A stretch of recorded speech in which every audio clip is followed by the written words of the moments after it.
One of the problems that preachers always have is their congregation. How do we know, how does the preacher know if he makes an allusion about something in the Bible that the congregation will pick up the allusion and understand what he's talking about? Unless you're completely immersed in all the books of the Bible, the preacher has to sometimes explain what he's alluding to so that the congregation understands. And I wonder when Jesus was giving this long talk, which we've been listening to this talk now, this is the 4th week we've heard Jesus giving the same homily to his fellow Jews. I wonder how many in that congregation picked up all the allusions that he was making to the Hebrew Scriptures, what we call the Old Testament. He was talking about himself as the bread of life. And these folks, they didn't read in those days. The only thing they knew about the Bible was what they heard in the synagogue or remembered and talked about among themselves. So did they remember all the things in the old scriptures, the Hebrew scriptures, which refers to God and food, beginning with the first book of the Bible, where God supplies food for the first man and woman in the garden. And then the manna that came to feed the people on their way out of Egypt. All the allusions in the Old Testament of God and food. The first reading today, wisdom, preparing a table, making a banquet for the people. Wisdom, of course, being a figure for God himself. But then I wondered, what about Catholic people?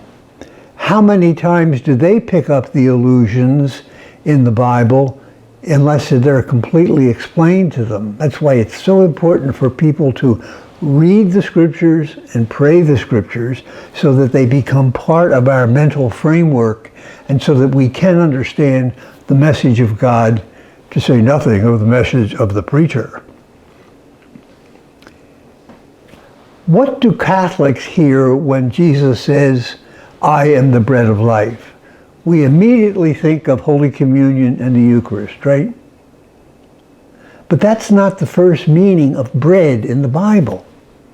The first meaning of bread, as we heard in the first reading today, was God giving himself to people so that they understood him and could comply with his will for them. The second, another allusion, of course, is for the manna, where God fed them. And so when Jesus comes to say, "I am the bread of life, the one who eats me will live forever," the Jewish folks had a hard time grasping that. The Catholics probably picked it up right away, but perhaps missed the depth of meaning in Eucharist. Because the Eucharist is food. Why do we eat? Well, I eat for a lot of reasons. I like to eat.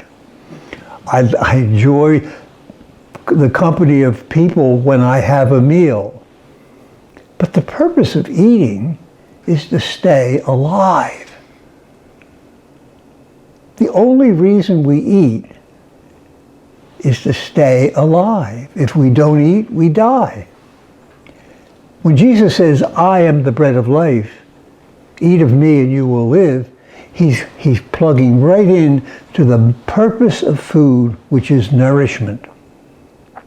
And what is this life that we're trying to keep alive? Paul reminds us in one of his readings recently, "I live now, not I, but Christ lives in me." And that's the whole picture of what it means to be a disciple of Christ. Once we have been baptized, he takes up his residence in us. The presence of Christ has not deserted this planet. It still exists. He's still alive everywhere in the world in his body, which is the church, which is us. Each one of us is a member of that body. And so we need to feed on that food which nourishes us, which is Jesus. That's the whole meaning behind Eucharist. Yes, it is the body and blood of Christ. And there's a lot of other meanings you can take from that. But it's basically to keep us alive, even eternally alive, as he said in the gospel today, for the sake of the world.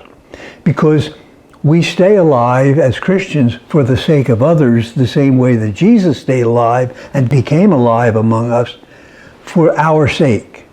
God poured himself into a human form for the sake of human beings and for all his creation. And that same vocation, that same job description is ours because we are now the body of Christ.